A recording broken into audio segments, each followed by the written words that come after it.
following program was provided by an independent producer solely responsible for its content. The opinions expressed do not necessarily represent the views of this station, its staff, board of directors, or underwriters. Hello and welcome to another episode of Us Democrats.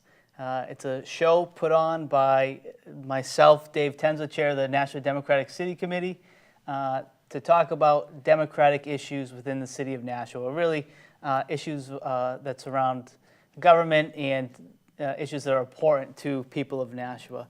With me is my co-host, Representative Ken Gidge. Representative, welcome. Well, welcome, and this is probably about our fourth show.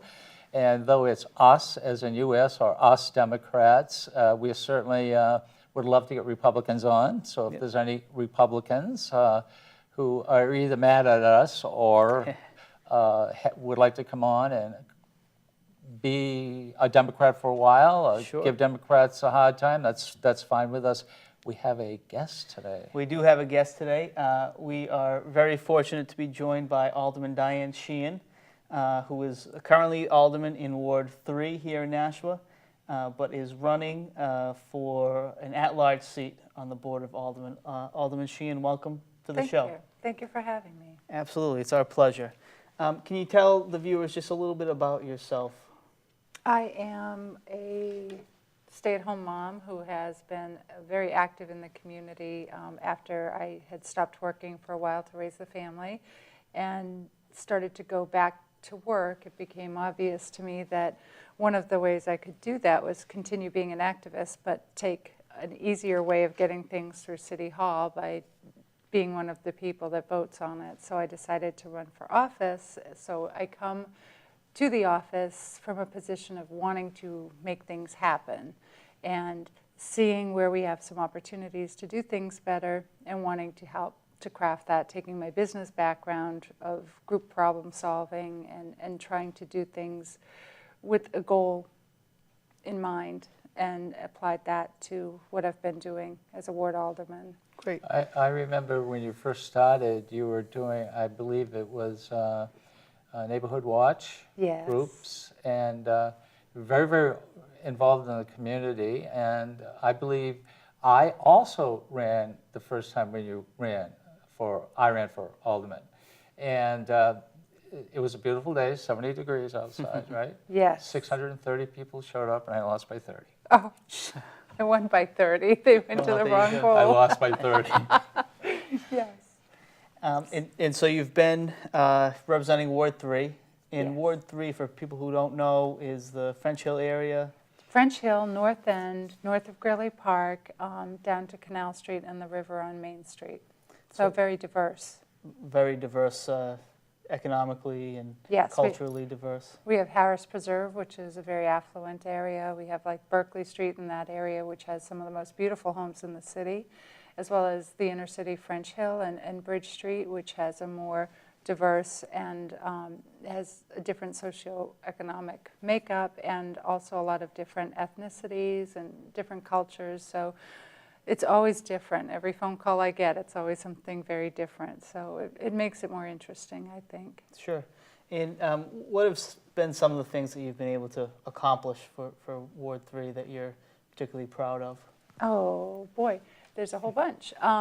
There is safety improvements around schools, be it the preschools or the elementary schools, doing simple things as reversing one-ways that would face each other at the crosswalks and try to get everything going the same direction so that it's a safer route to school in and out. There's been different improvements with how things are to be used fairly, say up at Greeley Park, so that it's not quite, the same thing having music start up at 6 a.m. in the morning, or working out with different businesses how to best use parking in the neighborhood so we get a lot more capacity and things are being used in a way that turns over where they need to turn over, but then we have some designated areas so that residents have some convenient parking as well.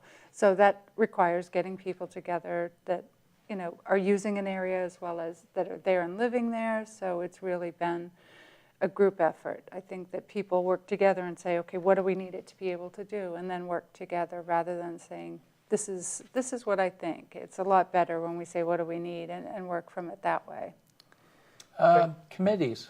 What committees Yes. are you on? And I'll probably re-ask the same question. In the committees, what have you done for the city of Nashua? Okay, I've been on the Human Affairs Committee for both terms, and I've been on Infrastructure for both terms. With the Human Affairs Committee, one of the major things that we do is the Community Development Block Grants, and awarding those to the different nonprofits or different community needs where they apply for grants and then they're awarded. We did some revamping of the Review and Comment Commission's procedures this year because there was a lot that was relied on for what would be someone's head, what's their interpretation, and a legacy of just, okay, well, this is how I remember it. So what we tried to do was get everybody's best practices from Review and Comment and from Human Affairs and kind of codify how they were going to do it so that there isn't any questions moving forward, and that it has the ability to have a legacy to go year after year, regardless if somebody's gone, there's still some succession. It's not just in somebody's dining room cabinet anymore. There's something that has some history, and it's just a little bit more precise on how to do it so that someone can come in and open a book and say, this is how we do it, because it's $500,000, and that much money can make or break a nonprofit. So it's important that it's done well and it's done fairly and it's very open. So open and transparent has been very important. Infrastructure is a committee that has to do with buildings and land owned by the city, as well as things like stop signs and parking and that. So when All the really important things. Sure. what becomes important in infrastructure is parking for downtown. Yes. That has been the big thing that we've done, and the downtown right now is going through the revitalization. The areas that have been done are actually the Ward 3 section's all done, so hey, no. Congratulations. Thank you. They got that part done, and it's just a world of difference for people that don't move around as easily. So, and to be able to not worry because it's dark at night is the ground smooth. But having the parking change in downtown where it's zoned so that we have actually turnover now on Main Street, rather than people that get to work there at 8 o'clock for the second floor get the parking and it never opens up for the rest of the day.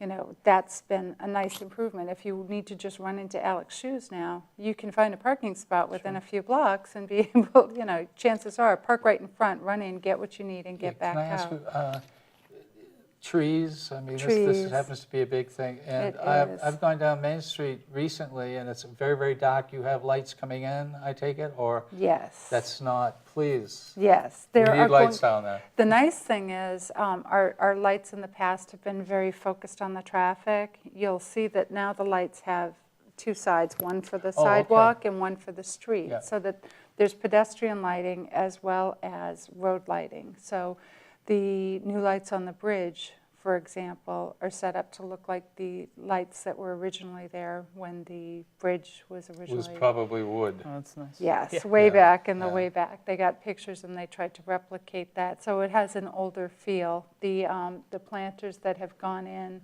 some of them you'll notice have like a raised curbing with these beautiful bronze leaves. That's actually to keep the skateboarders off it because they were grinding. They're using them as a grind rail, so they say. But they're actually so decorative that you wouldn't know that's what they're for. And yet others are flat with the brick. And I was like, well, why are they doing that? Because the raised ones are so much prettier. Yeah. It's because of drainage. You know, everything has been taken into account. Where do we have drainage problems? That's going to go in there and be able to drain, rather than you can't drain around an 8-foot high curbing. Sure. So, you know, the doorways were planned out with how do you get in to the store. Is the delivery person going to have a straight shot in? Putting the planters so that people will naturally, hopefully, use the crosswalks and not be just cutting across wherever, but it kind of funnels people A lot to of where they designing. should be. There was lot of a design. big level of design work that went into it. Trees, And the trees, yes. are they coming back? Well, there's more trees going in that came out. So Yes, they are coming back, but yes, they're a lot smaller. Some of them further down the blocks will be staying, like in front of the church. Some of the really old, beautiful trees will still be there, but in the meantime, I mean, I'm a gardener. That first year is so hard when you're a perennial gardener to put in the little things and just go, oh, it just looks so empty. So it should be, a little while till they look as big and beautiful, but there's some really nice trees going in too. The ginkgo biloba, I'm excited to see what that looks like. And not having all the same trees, so that if you have some sort of blight like we're having now with, is it the elm? That, they're... Sure, the beetle, the Asian longhorn beetle, Yeah, or the borash or something. you get a pest that attacks one kind of a tree. If that's the only kind of tree you've got, you're out. Yeah. So, it's nice that they're getting the sleeves put in around the roots, so we won't have the buckling problems and be able to have the tree stay there for as long as it's expected life. I know that the trees that are there now, we're told, are about 54 years old, and their expected life expectancy is 60 to 70 years in an urban environment. So as painful as it is to have lost them all at the same time, what has been said is that they would have had to come out shortly anyway. It's hard to see them all go at once, though. So I'm glad we didn't go all the way down the street and cut them all down, because this is going to be a multi-year project. But if you have some that are old and some that are babies, it's going to look a little silly too. So I'm happy to see that the block with the really old and really large trees is keeping most of those. But there is a sidewalk plan on gonashua.com, so if somebody wanted to go block by block, they can see each drain, each fixture, each thing that went into it, and the level of planning.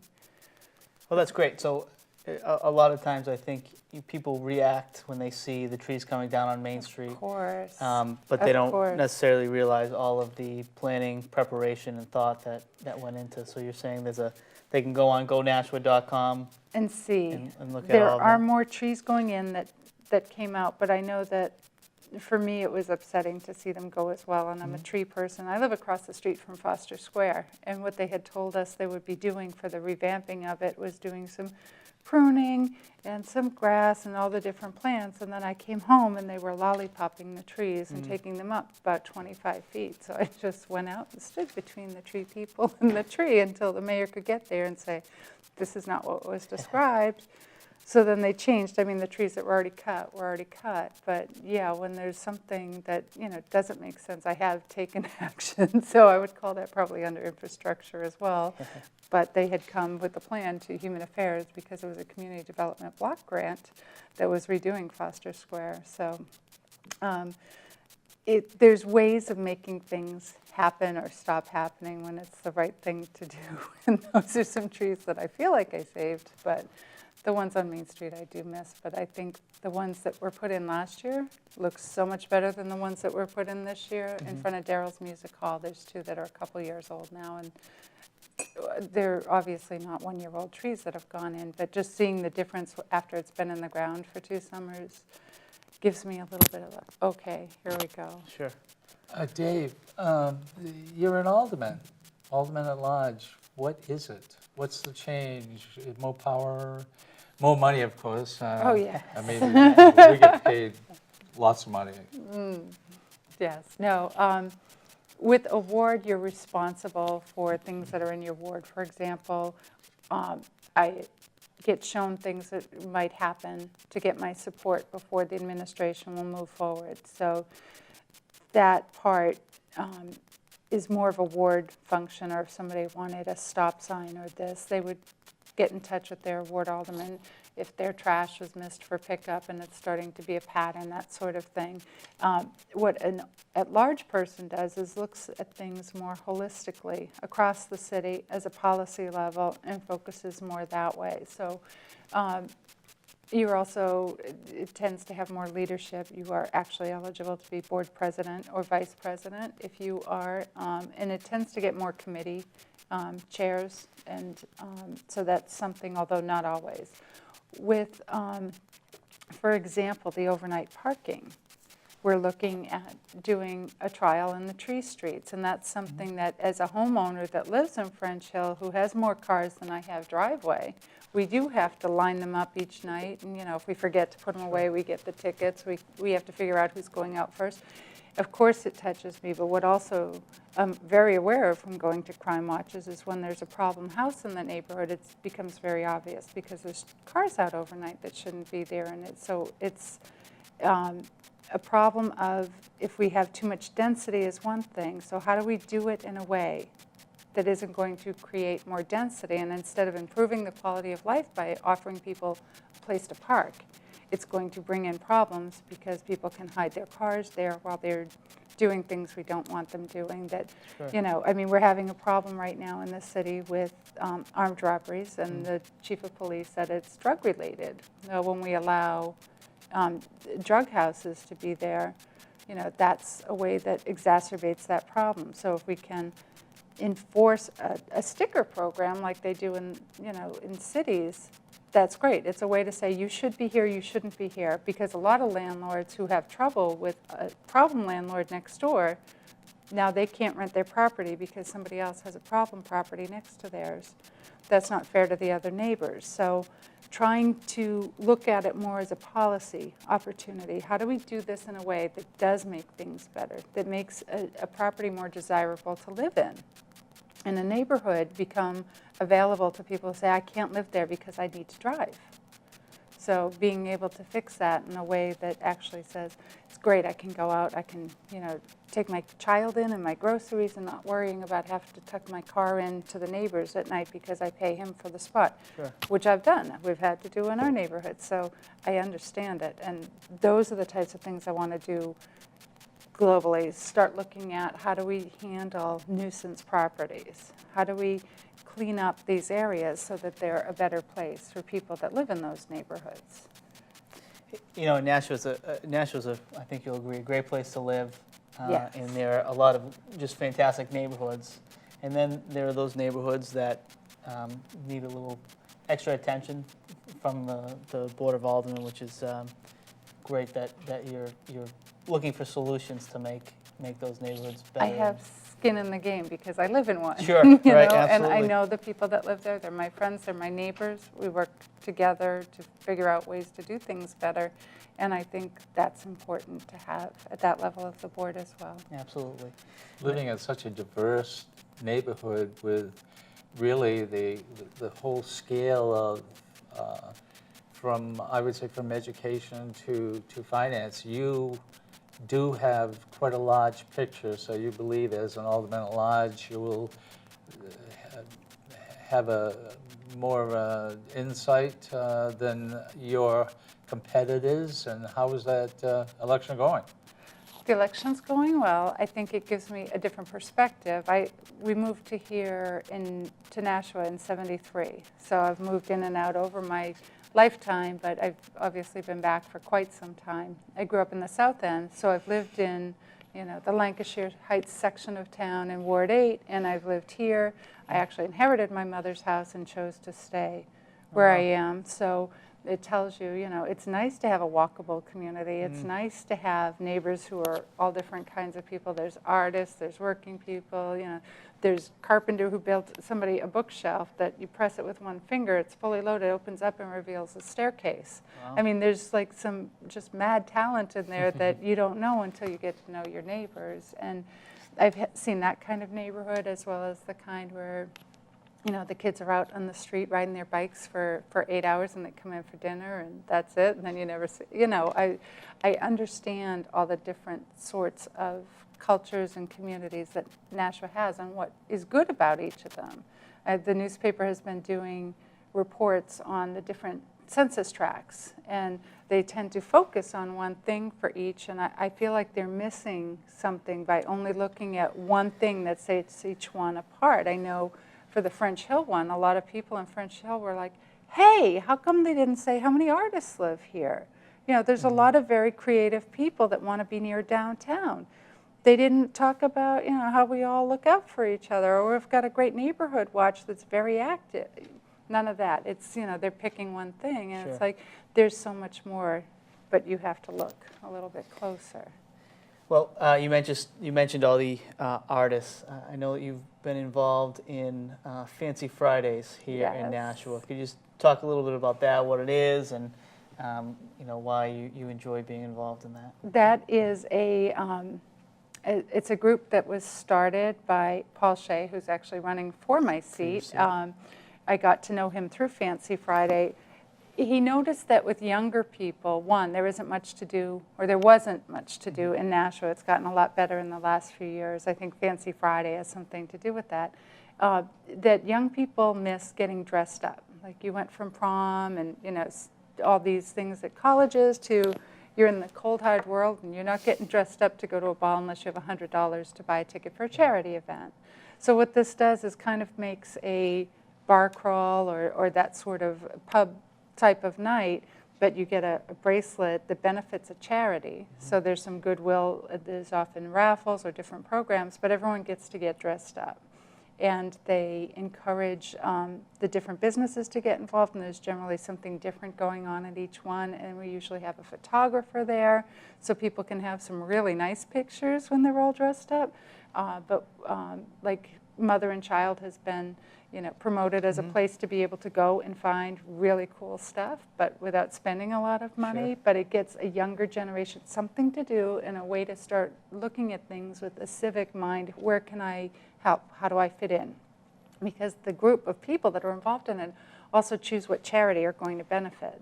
Okay. So it's really a neat way to be able to drive some civic interest, even if you don't have, say, $100 to throw away on your ticket and a couple hundred for your dress. And, so when you start having that, I think it gets people more involved. Then you start seeing things like positive street art pop up, where the young people who are doing all this stuff and making the posters are like, well, we should be, and that shoots off. And then all these people are starting all these nonprofits, and they're young. And it's nice to see because they're really interested in how do we make Nashua better, and they're invested in staying here. And we're the only city in the state that has a 20 to 30 age demographic that's in their top 5 age demographics. It's the only city that's like that. And we had a report at the NRPC that was showing the New Hampshire demographic is now an older age group than Florida. Oh, really? Except for Nashua. Please. That's what they showed us, except for Nashua. And it was like, hey, that's, that's our people. Good. But it's important to have diversity because there's different things that are brought to the table by each person. Some of the younger artists I know, I like to introduce them to some of the more experienced artists I know, so that they can see the people with more experience feel a little better that somebody else is going to be here to pick up the reins because they're not as involved anymore, and they're, feeling re-inspired, and somebody younger has a mentor, and it's nice to be able to see that going on. Sure. Big difference from 13 years ago, I'd say, 2000 when I first came back. It's because I know you, and I've known what you've done, and it's really interesting and a lot of work that you've done, but it's quite a step up now, and I know you get a lot of competition. What exactly makes you different, or not necessarily better, but what makes you different and a stronger candidate than probably someone else? I'm a homeowner in the city with small children in the school. And I think that, to me, makes a lot of things touch me on a daily basis that don't touch any of the other people that I'm running against. I come very prepared, and I spend a lot of time with the people involved so that I understand what the solutions need to look like and who's going to be affected. But when someone is telling me that class sizes are okay because they're smaller than the national average, that's not okay if I'm looking at the fact that a Title I school with kindergartens has 25 kids in it, and if you're not the first one to sign up, too bad. You can drive your child to a part-time program across town if you can make it. If you can't, that's your loss. Meanwhile, we're losing that child. It's never coming back. So class sizes are extremely important to me, and I see that every day. That's something that someone else doesn't necessarily see the same thing. I'm in the schools, I'm seeing the teachers, I'm seeing that this child has to be driven to that school that doesn't have Title I services, and oh, by the way, the family doesn't even speak English. So, you know, they really need the Title I services if we want to bring that child up to speed.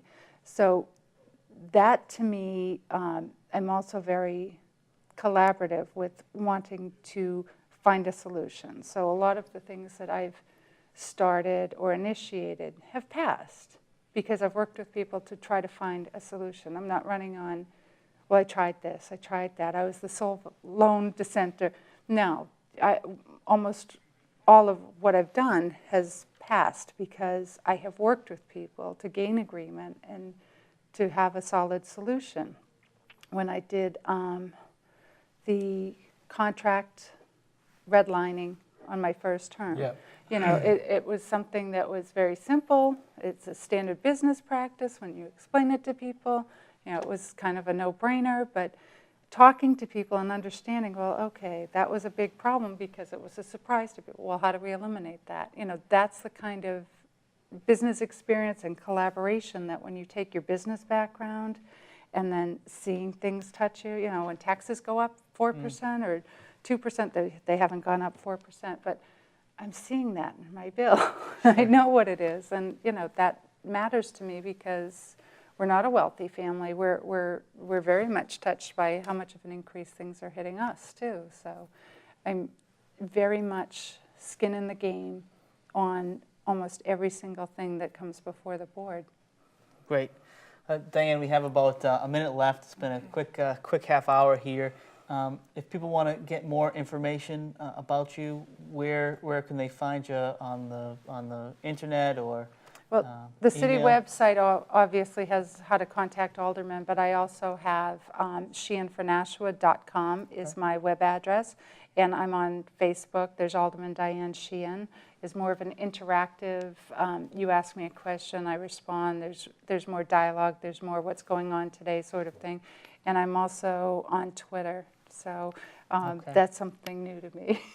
My children tell me, you need to tweet, you need to tweet. I say, okay, so it's a lot to manage, isn't it? It is. Twitter and Facebook and everything else. Yes, but it's nice to be You able have a to telephone have. number? I do, 603-759-7173. Repeat it. 603-759-7173. David? Well, This thank you. has been an interesting show, interesting guests, and we're going to have more on. But I think she's got a pretty good chance. What do you think? I think she's got an excellent chance. I think obviously she's got the commitment and the passion for the city. So, Alderman Sheehan, just want to wish you the best of luck. Thank you. For the rest of the campaign. People can also reach me at the block parties next Saturday. So 1 to 4, there's block parties all over the city. So that would be another way. Wave to the camera. Okay, next time. The preceding program was provided by an independent producer solely responsible for its content. The opinions expressed do not necessarily represent the views of this station, its staff, board of directors, or underwriters.